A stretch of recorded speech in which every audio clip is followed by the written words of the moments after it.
인간들을 정의할 때 여러 가지 많은 정의들이 있지만 한 가지 정의를 할 때 인간은 종교적인 존재다 이렇게 이야기합니다. 하나님을 믿지 않아도 하나님을 몰라도 무엇인가 숭배할 다른 대상을 찾는 존재가 바로 인간이죠. 가장 대표적으로 자연을 보면서 대상을 찾습니다. 이런 것을 우리는 자연 종교 이렇게 얘기합니다. 해를 바라보고 섬기고 달도 섬기고 별들, 바다, 산, 나무 다 숭배합니다. 대표적인 자연 숭배하는 종교가 우리가 잘 알고 그리스 로마 신화 이런 거 얘기합니다. 거기 보면 강도 신이고 산도 신이고 해도 신이고 바다도 신이고 모두가 다 눈에 보이는 것들은 다 신이다 그렇게 이야기를 하죠. 때로는 직접적으로 어떤 형상들을 만들어서 신으로 숭배하기도 합니다. 인간 속에는 종교적인 신성을 가지고 있다 이렇게 얘기합니다. 성경에서도 종교성 이렇게 얘기합니다. 종교성. 세계 인구를 우리가 지금도 많이 변화하고 있겠지만 우리가 약 한 70억이라고 볼 때 기독교 인구를 약 한 21억, 개신교 카톨릭을 포함해서 약 한 33% 이렇게 얘기를 합니다. 모슬렘 인구를 15억, 20% 정도로 이야기를 하고요. 그리고 힌두교가 9억입니다. 14%. 그리고 불교 3억 7천, 6% 정도. 그리고 무종교가 11억, 16% 정도 있다. 그렇게 사람들이 이야기를 합니다. 결론적으로 말하면 이 땅에 살고 있는 많은 사람들 중에 84% 이상이 종교를 가지고 있습니다. 종교성이 있다. 이렇게 이야기를 합니다. 각자 종교가 다르지만 종교를 선택하는 이유는 다 똑같습니다. 그게 뭐냐면 행복한 삶을 위해서 이렇게 간단하게 이야기할 수 있어요. 그러니까 지금보다 더 행복해지기 위해서 종교를 선택합니다. 누구도 지금보다 불행해지기 위해서 종교를 선택하는 사람은 한 사람도 없죠. 그렇죠? 우리 중에도 역시 마찬가지입니다. 행복하기 위해서. 우리가 예수님을 믿고 이 시간도 예배당에 나와서 하나님을 예배하는 그 이유가 무엇인가? 아마도 그렇게 얘기할 수 있고 더 나은 삶을 위해서, 행복을 위해서 우리는 오늘 이 자리에 있습니다. 솔직히 그래요. 그러니까 신앙에 분명한 목적이 있습니다. 그게 뭐냐면 행복 이렇게 얘기할 수 있습니다. 왜 우리가 예수님을 믿어야 되는가? 왜 우리가 예배 드려야 되는가? 여러분 목적 없는 신앙생활하는 분들이 있습니까? 오늘 본문은 예수님이 우리가 왜 주님 앞에 나와야 되는지 분명한 이유를 우리에게 가르쳐주는 본문입니다. 오늘 본문은 예수님의 초청의 말씀. 만인을 향한 초청. 왜 우리가 예수님께 나와야 되는가? 오늘 말씀을 통해서 우리가 그 해답을 찾을 수 있기를 간절히 소원합니다. 우리 한번 28절 말씀 같이 한번 읽어볼까요? 28절 주님의 초청의 말씀을 같이 한번 읽어보겠습니다. 시작.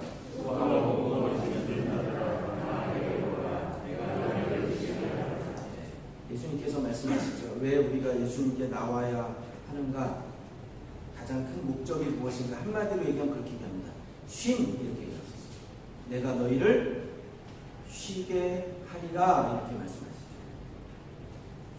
고도원의 아침 편지 중에 보면 이런 글이 있습니다. 자동차 중 가장 위험한 차는 브레이크가 고장난 차입니다. 멈춰야 할 때 멈추지 못하면 사고가 납니다. 인생의 쉼표는 인생의 브레이크입니다. 멈추고 싶을 때 멈추는 것이 필요합니다. 우리에게 우리의 삶 가운데도 쉼이 필요하죠.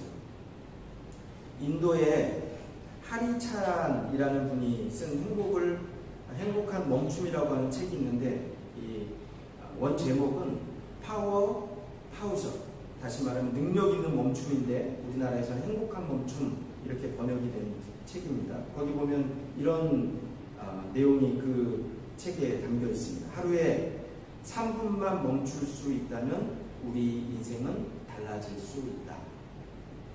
행복한 상상을 하기 위해서 1분, 또 그 상상이 이루어지는 상상하기 위해서 1분, 그리고 그것을 하나님께 감사하기 위해서 1분. 이렇게 하루에 3분만 멈출 수 있다면 우리 인생은 달라질 것이다. 이렇게 이야기를 합니다. 오늘 주님은 우리에게 말씀합니다. 내가 너희를 쉬게 하리라. 이거 약속의 말씀이죠. 그러니까 예수님께 나오면 쉼이 있어야 합니다. 쉼이 있어요. 쉼. 여기서 보면 쉬게 하리라, 쉰다라고 하는 단어는요, 헬라어로 아나파우소라고 하는 단어가 쓰여집니다. 이 단어 뜻은 여러 가지 의미들을 포함하고 있어요. 그냥 단지 우리가 생각하는 쉼 그 의미만 있는 것이 아닙니다. 그것을 번역해 보면 어떤 때는 행복이라는 단어로 번역합니다. 어떤 때는 평화, 어떤 때는 쉬움, 어떤 때는 즐거움, 좋음, 이런 여러 가지 의미가 그 속에 다 담겨져 있습니다. 수고하고 무거운 짐진 자들아 내게로 오라. 내가 너희를 행복하게 하리라. 내가 너희를 평화롭게 하리라. 내가 너희를 즐겁게 하리라. 내가 너희를 좋게 하리라. 여러분, 이런 것들을 우리에게 주시기 위해서 주님은 오늘 우리를 부르십니다. 내게로 오라. 쉼을 얻기 위해서. 그런데 오늘 말씀을 보면요, 그것을 얻기 위해서는 분명한 명령이 들어있습니다. 첫 번째, 우리가 읽었던 28절 말씀에 보면 내게로 오라 이렇게 명령하시죠. 누구를 초청하고 부르십니까? 수고하고 무거운 짐을 진 사람들을 부르고 계십니다.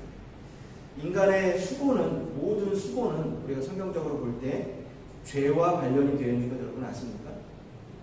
창세기 3장 타락장에 보면 범죄한 인간에 대해서 하나님의 심판이 내려집니다. 먼저 아담에게, 남자에게 하나님이 심판을 하시는데 그렇게 하나님 말씀합니다. 내가 평생 수고하여야 그 소산을 먹으리라. 그러니까 남자에게는 그렇게 말씀합니다. 수고하여야. 이것은요, 사실은 죄와 관련된 겁니다. 죄와.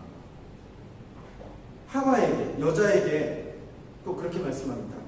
네가 수고하고 자식을 낳을 것이다. 이렇게 말씀하십니다.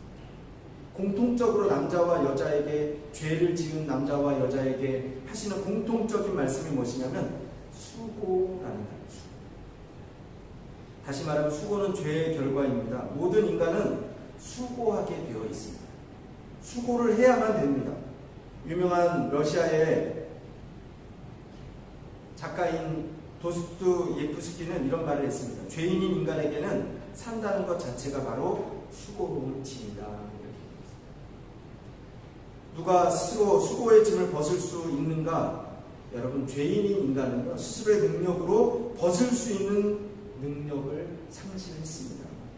그 수고의 짐을 벗겨주시기 위해서 오신 분이 바로 예수 그리스도이십니다. 오늘 주님은 그래서 우리에게 말씀합니다. 수고하고 무거운 짐진 자들아 내게로 오라. 내가 너희를 쉬게 하리라. 이사야 선지자는요, 예수님에 대해서 그렇게 말씀합니다. 이사야 53장 4절 말씀에 보면 그는 실로 우리의 질고를 지고, 질고라는 뜻이 그게 수고의 짐입니다. 우리의 슬픔을 당하셨도다. 오늘 수고의 짐을 지고 살고 있는 우리를 주님이 초대하고 계십니다. 그러니까 예수님을 믿는다는 것은 종교인이 된다는 것 아닙니다. 기독교는 우리가 그렇게 종교가 아닙니다. 종교는 세상적으로 볼 때 종교는 가만히 들여다보면 짐을 지는 것으로 이해를 합니다. 그런데 우리 신앙은 자유의 사건입니다. 예수님은 신앙을 짐을 지는 것으로 말씀하지 않으십니다. 짐을 지우는 것이 아니라 짐을 벗기고 자유를 주시는 것이 바로 우리가 주님을 믿는 사건입니다. 그래서 주님은 그렇게 말씀하십니다. 진리를 알지니 진리가 너희를 자유케 하리라. 진리는 예수 그리스도입니다. 예수. 역시 러시아의 문호였던 기독교 작가 톨스토이는 그렇게 얘기합니다. 러시아에서 태어나서 러시아 정교를 믿었습니다. 그가 성장 과정에서 종교에 대해서 그가 회의를 가집니다. 무거운 짐으로 생각을 합니다. 그래서 그는 신앙의 자리를 떠났습니다. 그런데 그가 55세가 되었을 때에 예수님을 인격적으로 다시 만나고 참된 안식을 얻었습니다. 그리고 그가 신학론이라고 하는 책을 썼는데 그 책에서 톨스토이는 그렇게 고백을 합니다. 나는 55년 나의 인생 동안 최초의 15년을 제외하고는 안식을 누리는 인생을 살아오지 못했습니다. 내 나이가 18세 되었을 때 나의 친구가 나를 찾아와서 신이 인간을 만든 것이 아니라 인간이 신을 만든 것이다 라는 말에 내가 설득되어서 나는 어릴 적 그리스도를 믿는 신앙을 떠나갔습니다. 나는 종교를 포기하는 것이 자유를 얻는 것으로 생각을 했습니다. 나에게 있어서 그 당시 종교는 속박 이상 그 무엇을 의미하지 않았기 때문입니다. 그러나 내 나이 55세가 되었을 때 내가 스스로 버린 어머니와 같은 신앙의 품으로 다시 돌아왔습니다. 나는 단순히 종교로 돌아온 것이 아닙니다. 나의 구주이신 그리스도에게 돌아온 것이었습니다. 그리고 그 안에서 참된 안식을 발견하였습니다. 이렇게 고백을 합니다. 그러니까 교회에 다니는 것이 아니라 진짜 신앙은 예수 그리스도를 만나는 것입니다. 만나는 것이 얼마나 중요한지. 그러니까 우리가 전도지 보면 한국에 많은 전도지들이 있는데 교회를 소개합니다. 그런데 진짜 전도지는 교회를 소개하는 게 아니고 예수 그리스도를 소개하는 것입니다. 오늘 주님은 우리를 초청합니다. 수고하고 무거운 짐진 자들아 다 내게로 오라. 내가 너희를 쉬게 하리라. 초청 앞에 응답하는 것, 우리에게 결단이 필요합니다.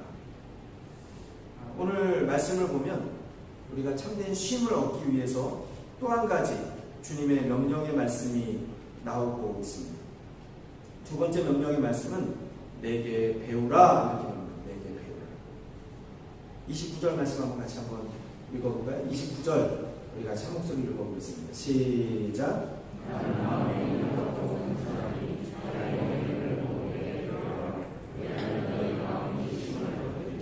너희 마음이 쉼을 얻으리니. 사실은 이 말씀 좀 모순적인 것 같아요. 나의 멍에를 메고 내게 배우라. 그리하면 쉼을 얻으리라. 마음의 쉼을 얻는 조건이 내게 배우라. 내 멍에를 메라. 여러분 말만 들어도 부담되지 않습니까? 배우는 것이 쉼을 얻는 것입니까? 그런데 오늘 주님은 분명히 명령합니다. 내게 배우라. 사실 여기 단어 마데테, 배우라라는 단어는요, 사실은 제자가 되라 이런 뜻이 정확하게 내 제자가 되라. 그럼 제자는 스승의 얼굴을 보고 함께하는 사람입니다. 그렇게 하다 보면 스승을 닮아가는 사람입니다. 매일매일 주님의 얼굴을 보는 사람, 나의 제자가 되라 이렇게 말씀합니다. 점점 예수님과 같아집니다. 같은 마음을 품게 되고 같은 걸음을 걷게 되고 같은 행복을 얻게 됩니다. 여러분 제자가 되는 것은요 항상 그렇게 해요. 훈련 이렇게 해요. 훈련. 하루아침에 되는 것 아닙니다. 성경에도요 예수님께서 제자들을 3년간 그들에게 훈련을 시키셨어요. 예수님과 동행을 했습니다. 처음에는 볼품이 없었습니다. 일개 어부에 불과했습니다. 어떤 사람은 세리였습니다. 하지만 3년이 지나고 결국 그들은 위대한 제자가 되었고 능력 있는 제자가 되었습니다. 사실 신앙생활의 가장 중요한 목표 중에 하나가 무엇인가? 바로 제자입니다. 제자. 소크라테스는 우리가 아는 것처럼 유명한 악처가 있었죠. 그렇죠? 어느 날 제자들과 함께 늦게 집에 돌아오는데 아내가 구정물을 가져다가 바가지로 소크라테스 얼굴에다 끼얹었어요. 그때 소크라테스가 껄껄껄 웃으면서 그렇게 이야기를 했다고. 저 여자가 아니면 내가 어찌 철학자가 되었겠는가. 여러분 신앙인의 삶의 모든 어려움들은 사실은 제자가 되기 위한 일종의 커리큘럼입니다. 교육과정이에요. 교육과정. 그런 것 같아요. 때로는 질병도, 때로는 가난도, 때로는 약함도 주님은 명령합니다. 내게 배우라. 여러분 배우는 것을 짐으로 생각하지 않기를 간절히 소원합니다. 좀 우리가 즐겁게 배울 수 있었으면 좋겠어요. 여러분 신앙생활에는요. 그래서 분명히 배움이 있어야 됩니다. 배우는 것 여러분 이것은 행복한 것이 무거운 짐이 아닙니다. 우리 교회도 예전에 우리 교회가 5년간 제자 훈련을 했어요. 제자. 그때는요, 숙제도 많았고 스트레스도 많았어요. 얼마나 힘들었는지 몰라요. 그런데 요즘 그때 함께 제자훈련 했던 권사님들, 집사님들 만나면 그런 얘기예요. 심지어는 우리 교회를 떠나서 한국에 있는 분들을 만나도요, 제가 한국에 나가면 가끔 만나서 서로 인사를 하는데 그런 얘기, 뭐라고 하냐면, 목사님 그때 정말 힘들었는데 뒤돌아보면 그때가 제일 행복했습니다.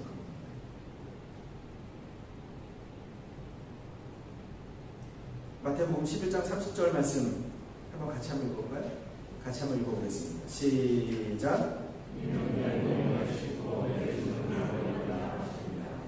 멍에는 쉽고 가벼움이라. 멍에는 이 이스라엘 팔레스타인 지역의 멍에는요, 소 2마리가 같이 끌게 되어 있어요. 소 2마리가 멍에를 끌고 갑니다. 가끔 이 2마리 중에 힘이 없는 소가 멍에를 메고 끌 수도 있어요. 그런데 2마리가 끌 때 괜찮아요. 왜냐하면 힘 있는 소가 옆에서 그 멍에를 메고 끌면 옆에 힘 없는 소는요, 힘들지 않아요. 따라가요. 오늘 예수님의 약속의 말씀입니다. 예수님이 함께 하시겠다, 그렇게 말씀한 겁니다. 성 어거스틴, 우리가 성자라고 이야기를 하죠. 가톨릭에서는 그렇게 얘기합니다. 새는 결코 날개를 짐으로 생각하지 않는다. 날개가 있어서 새는 푸른 창공을 날 수 있다. 예수님에게서 배우는 일을 창공을 날 수 있는 날개를 얻는 것으로 보아야 합니다. 자유를 얻는 것, 쉼을 얻는 것이다. 이렇게 얘기를 합니다. 인터넷을 찾아보니까 좋은 글 중에 잠시 쉼표가 주는 여유라고 하는 글이 있습니다. 제가 한번 읽어보겠습니다. 방글방글 웃고 있는 아기를 보고도 마음이 밝아지지 않는다면 지금은 쉴 때입니다. 아침에 눈을 떴을 때 창문을 비춘 아침 햇살이 눈부시게 느껴지지 않는다면 지금은 쉴 때입니다. 사랑하는 사람의 하루가 궁금하지 않고 전화도 기다려지지 않는다면 지금은 쉴 때입니다. 오랜만에 걸려온 친구의 전화를 받고 바쁘다는 말만 하고 끊었다면 지금은 쉴 때입니다. 아름다운 음악을 들으면서도 소리만 들릴 뿐 마음에 감동이 흐르지 않는다면 지금은 쉴 때입니다. 슬픈 영화를 봐도 눈물이 나오지 않고 슬픈 연속극을 보면서 각본에 의한 것이라 생각이 든다면 지금은 쉴 때입니다. 오래된 사진첩을 넘기다가 반가운 얼굴을 발견하고도 궁금해지지 않는다면 지금은 쉴 때입니다. 친구가 보낸 편지를 받고 그것을 끝까지 읽지 않거나 답장을 하지 않는다면 지금은 쉴 때입니다. 사랑하는 사람과 헤어진 뒤 멀어지는 뒷모습을 보기 위해서 한 번 더 뒤돌아보지 않는다면 지금은 쉴 때입니다. 아침과 저녁이 같고 맑은 날과 비 오는 날도 같고 산이나 바다에서 똑같은 느낌을 받는다면 지금은 쉴 때입니다. 당신은 그동안 참 많은 일을 했습니다. 그러나 가장 중요한 일 한 가지를 하지 않았습니다. 그것은 쉬는 일입니다. 지난 한 주간 뒤돌아보니까 라마단 기간으로 쉬었죠. 그런데 참된 쉼이 있었습니까? 지난 1년 넘게 코로나로 인해서 모든 것들이 정지된 상태 가운데 있었습니다. 그런데 그 속에 참된 쉼이 있었습니까? 참된 쉼은요, 그곳에 있는 것이 아닙니다. 주님은 오늘 우리를 초청하여 부르십니다. 수고하고 무거운 짐진자들아 내게로 오라. 내가 너희를 쉬게 하리라. 인도네시아 선교사 카톡방이 있습니다. 주로 어떤 내용들이 올라오냐면 기도를 부탁하는 내용들이 이렇게 올라와요. 지난 몇 주간 계속해서 많은 기도의 제목들이 올라오는데 한 젊은 여선교사님을 위한 중보 기도가 올라왔습니다. 한 번도 만나본 적이 없는 분인데 남편 선교사님 이름이 김찬이라고, 제가 여러분에게 얘기한 거 여러분이 좀 기도해달라는 겁니다. 김찬이라고 하는 선교사님, 아내 선교사님 이름이 김영인 선교사님. 이분이 암이 걸렸는데 3중 은성 유방암 말기, 이상한 아니거든요.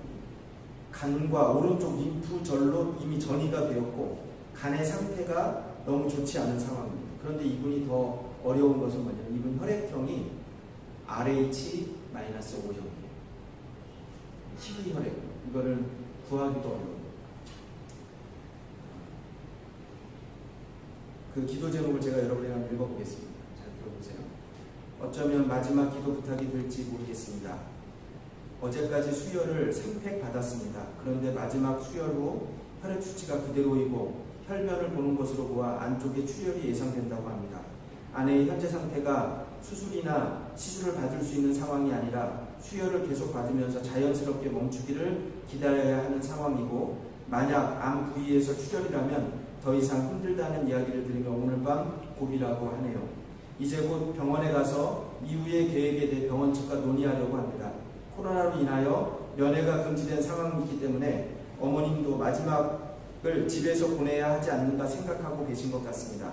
아내가 너무 고통스러워하지만 그래도 아이들 얼굴은 봐야 할 것 같습니다. 조금 전에 아셀, 아론에게 이 두 아들이 있습니다. 어린 아들이에요. 아이들이. 하나님이 이제 엄마를 아픔도 고통도 없는 천국으로 데려가실지 모른다고 이야기를 했습니다. 아론이가 아빠 혹시 엄마가 다 나으면 하나님이 천국에 안 데려가셔? 물어서 그렇지, 그러면 엄마가 우리랑 더 같이 살 수 있지라고 대답해 주었습니다. 그러니 아론이가 그럼 엄마가 나았으면 좋겠어요 대답하며 눈물을 쏟습니다. 아이들에게 미안하다고 얘기하니 큰아들 아셀이 아빠 괜찮아 미안해 하지마 라고 말합니다. 언제 이렇게 컸을까요? 이제 병원에 가보려고 합니다. 마지막으로 주님께서 아내의 고통을 경감시켜 주시고 마지막까지 의식을 잃지 않을 수 있도록 기도해 주십시오. 어제 제가 읽은 중보기도 부탁하는 내용이었습니다. 제가 설교를 준비하면서 지금은 쉴 때입니다 라는 제가 글을 읽으면서 마지막 사랑하는 사람과 헤어진 뒤 멀어지는 뒷모습을 보기 위해서 한 번 더 뒤돌아보지 않는다면 지금은 쉴 때입니다. 주님이 오늘 우리를 참된 심으로 초청하십니다. 우리가 주님 앞으로 나아오시기를 바랍니다. 예수님을 만날 때 여러분의 삶 가운데 참된 심을 주실 줄로 믿습니다. 그냥 이 자리에 앉아있는 것이 아니라 예배당에만 나오는 것이 아니라 주님을 만나고 주님이 주시는 쉼을 경험하고 간증하는 저와 여러분이 되시길 주님으로 축원합니다.